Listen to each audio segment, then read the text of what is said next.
Hey tout le monde, j'espère que vous allez bien. Donc aujourd'hui on se retrouve dans une nouvelle vidéo. Donc je sais, ça fait super longtemps que j'ai pas fait de vidéo, je m'en excuse.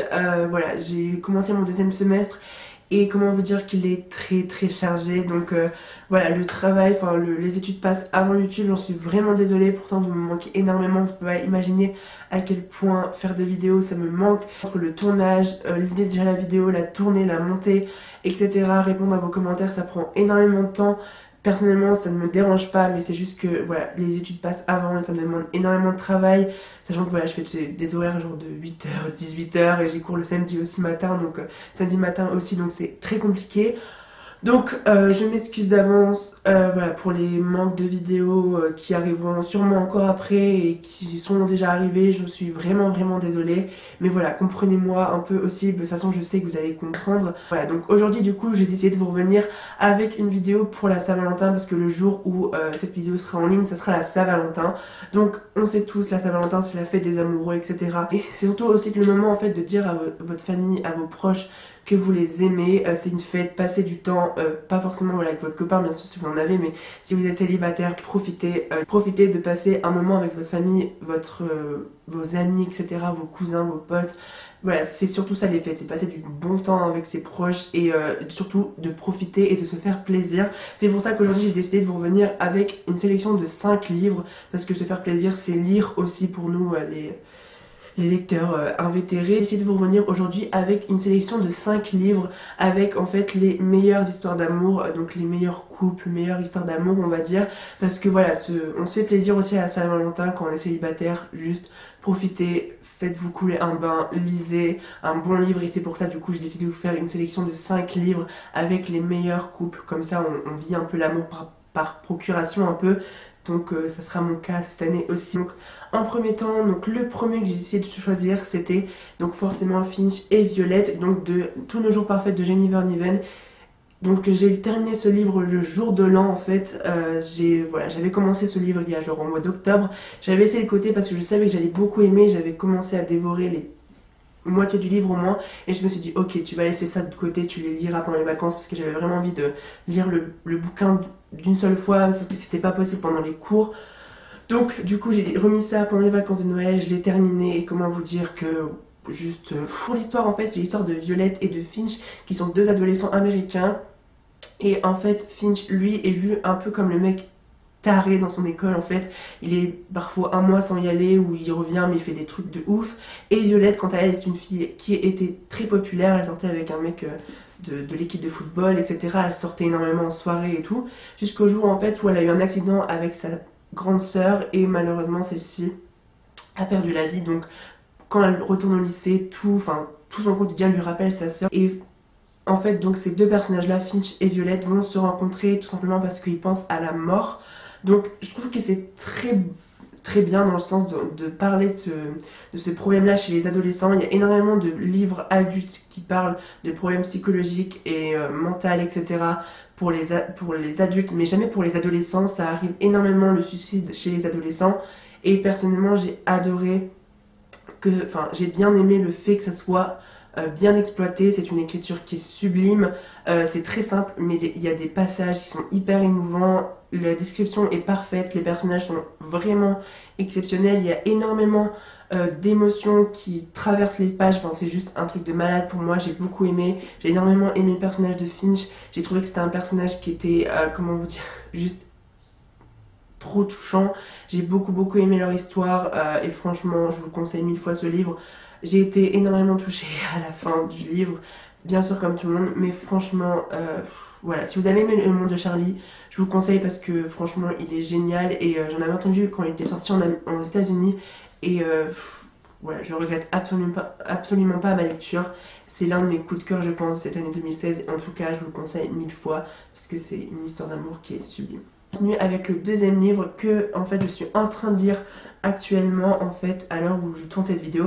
Donc c'est After de Anna Todd, donc c'est le tome 1, donc c'est une saga de 5 livres et il y a aussi un spin-off qui s'appelle Before avec le point de vue de Hardin qui est sorti il y a quelques semaines maintenant et je crois qu'elle a même prévu de faire sur un autre personnage mais je sais plus lequel. Donc je suis actuellement en train de le lire et j'aime vraiment beaucoup. Je trouve que c'est, enfin je suis même pas arrivée genre à la moitié, mais je trouve que c'est une histoire super prenante. L'écriture est très addictive. On m'avait dit tu vas adorer, enfin le début est un peu lent, mais après tu vas adorer et tu vas pas le lâcher. Surtout et tome 2 à portée de main, parce que tu vas lire le tome 1 mais tu vas dévorer le tome 2. Donc du coup j'ai le tome 2 dans ma palle, mais pour l'instant je l'ai pas encore terminé. Je vais essayer de le terminer pour la fin de la semaine en tout cas. L'histoire de Tessa et Ardyn. Donc Tessa est une jeune ado qui, enfin une jeune étudiante qui veut partir à l'université, elle quitte sa famille, etc.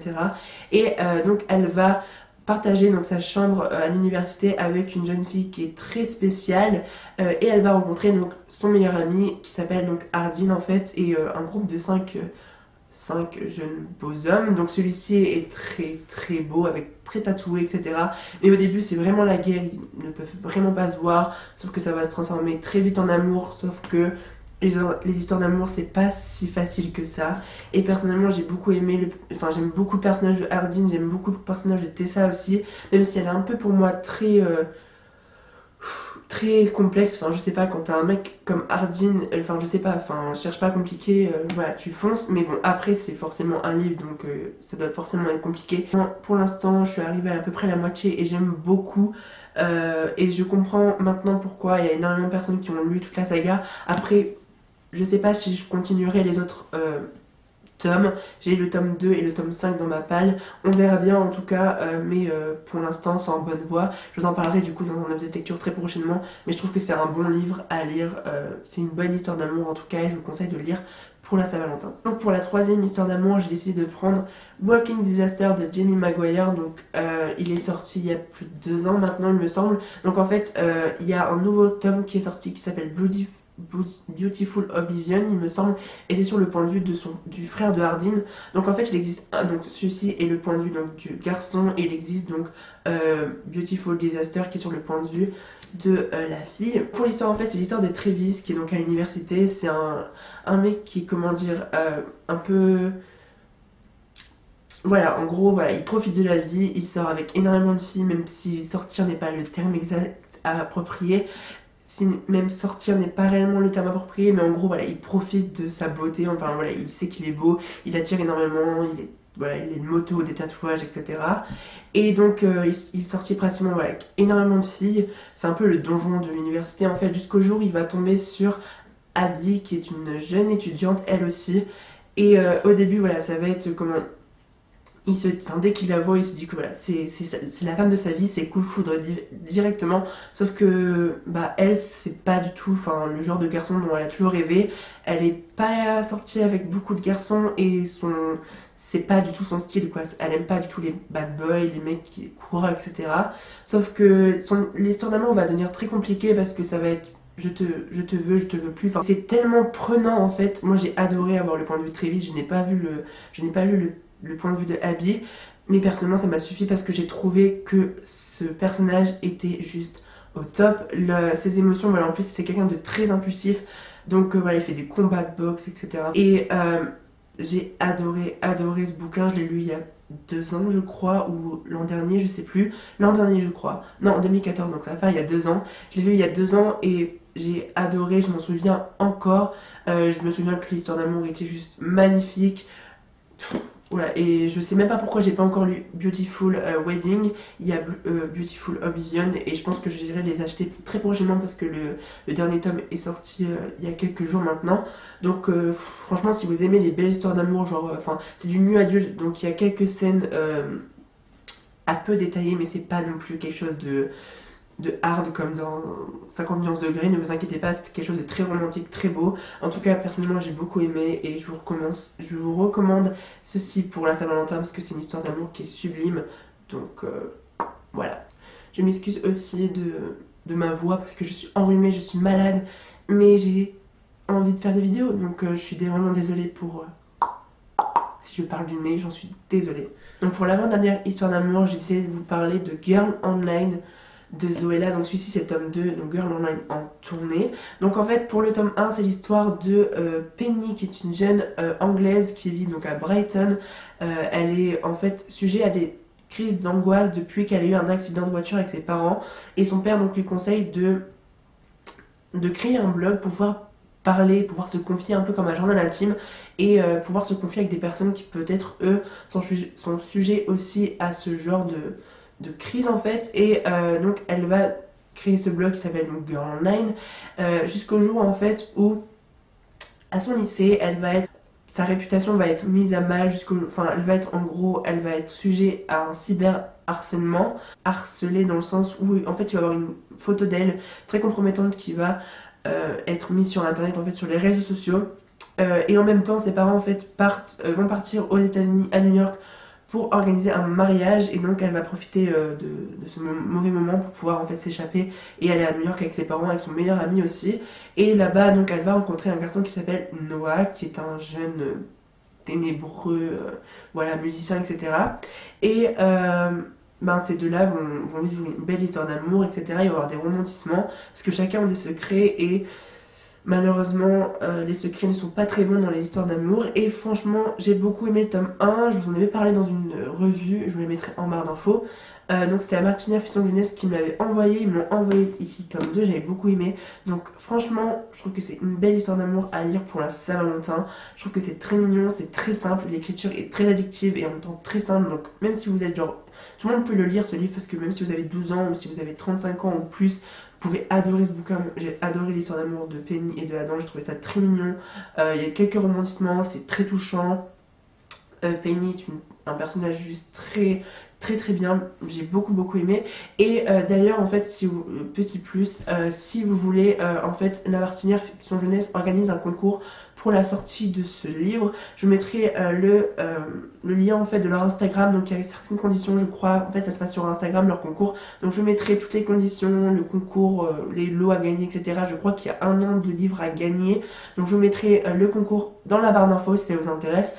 Donc voilà, je tenais aussi en même temps à vous parler pour pouvoir vous dire ce petit concours. En tout cas, moi je vais lire ceci, je pense, la semaine prochaine après la Saint-Valentin, mais je trouve que c'est une belle histoire d'amour en soi, donc voilà pour ça. Et donc le dernier livre, donc la dernière qui est pour moi la plus belle histoire d'amour de tous les temps dans les livres, c'est l'histoire d'amour donc forcément de Gus et de Hazel de Nos histoires contraires de John Green. J'ai envie de te dire, voilà quoi. Je pense l'histoire d'amour qui m'a le plus touchée, marquée sûrement, parce que je regarde le film très souvent. Donc ça peut être genre un substitut, genre dans le sens t'as la flemme de lire le livre, regarde le film quoi. Donc pour l'histoire, je pense que tout le monde connaît, mais c'est l'histoire de Augustus Waters et de Hazel. En fait, est une jeune fille qui est atteinte d'un cancer des poumons.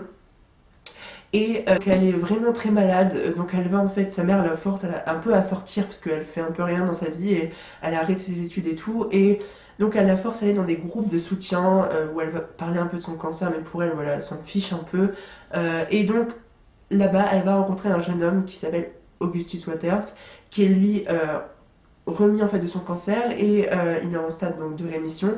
Et ben tous les deux vont apprendre à se connaître parce que dès qu'ils se voient, voilà, c'est un peu le coup de foudre et voilà, c'est une sublime histoire. Je pense qu'il n'y a même pas besoin de vous expliquer, je pense que tout le monde connaît ce bouquin, maintenant il est très populaire, mais en tout cas j'ai adoré ce bouquin. Et si t'as la flemme de lire le bouquin le soir, genre de la Saint-Valentin, je vous conseille de regarder le film, bien sûr. C'est un basique. Voilà, sur ton ordi, ton plaid, noter le contraire, c'est la base pour la Saint-Valentin. Donc, si t'as la flemme de lire, je te conseille le film, en tout cas. Donc, j'espère que cette vidéo vous aura plu. N'hésitez pas à me dire en commentaire quelles sont, vos 5 plus belles histoires d'amour dans les livres.